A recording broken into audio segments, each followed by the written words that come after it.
Economic justice occupies my heart. At times, bits of economic justice come along in one form or another, but we need much more of it. It tends to be fragile and limited in scope, and there are always people and corporations seeking ways to undermine it for their own financial gain. Please remember these years: 1810, 1906, 1933. Each witnessed a triumph for economic justice. The words Occupy Wall Street conjure up a web of entangled enterprises that have done much to create the wealth divide that threatens the stability of the United States. Investment banks, commercial banks, insurance companies, and mortgage bankers are components of the financial services industry.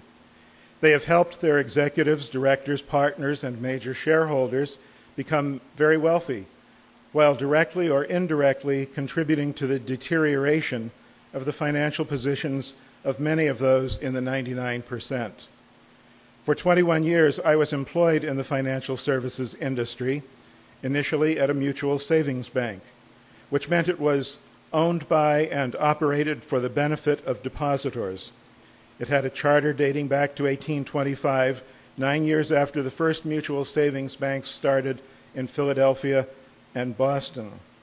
In the United States, mutual savings banks tailored their services and policies to meet the needs of the working classes, and by the 1970s, they had compiled a consistently excellent track record. The Mutual Savings Bank was the brainchild of the Reverend Henry Duncan in Roughwell, Scotland. The year was 1810, and commercial banks of the day existed to serve the wealthy and commercial interests, the 1% of their time. The commercial banks cared nothing for the rest of the population, the moral equivalent of the 99%. Reverend Duncan understood banking and was concerned about the poor in his parish, who had dim prospects of being able to provide for themselves and their families when they no longer could work. Reverend Duncan created a bank where the poor could deposit small sums of money with a high degree of confidence that their principal would be safe, and with a reasonable expectation of earning a modest dividend on their balances.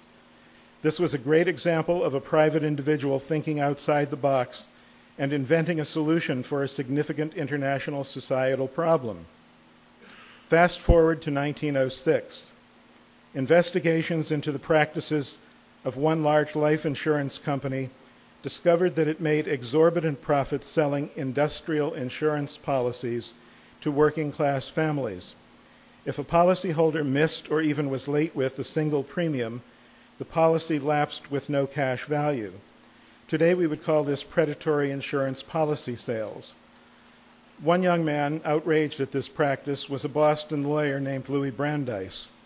Like the Reverend Duncan before him, Brandeis went beyond exposing problems to creating solutions.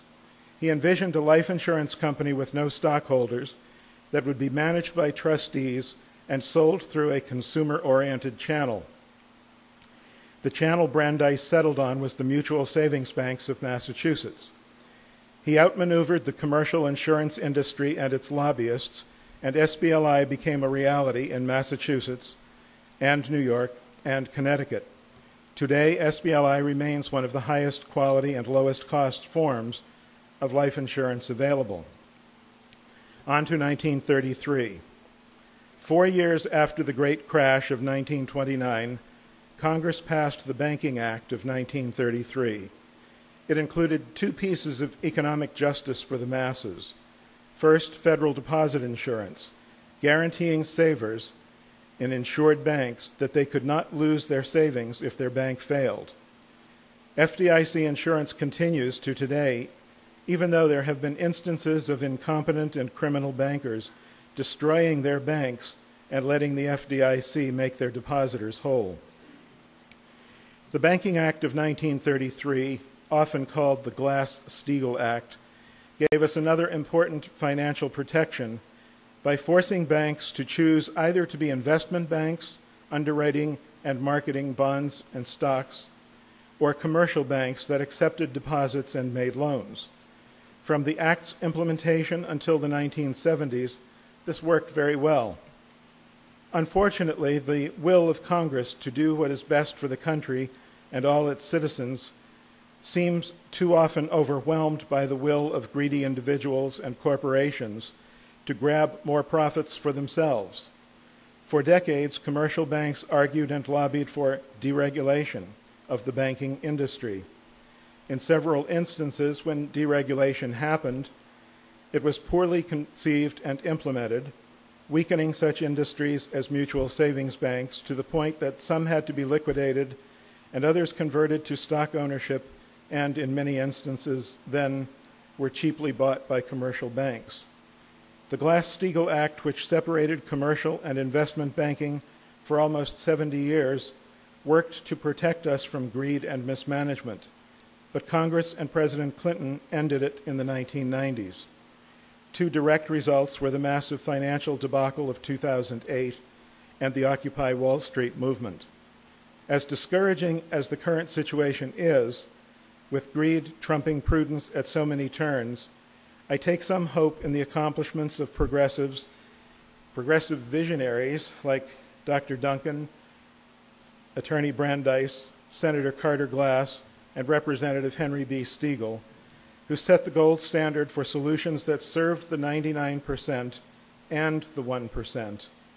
The best hope I see of achieving similar accomplishments today lies in the Occupy movement's commitment, talent, wisdom, and energy. Thank you.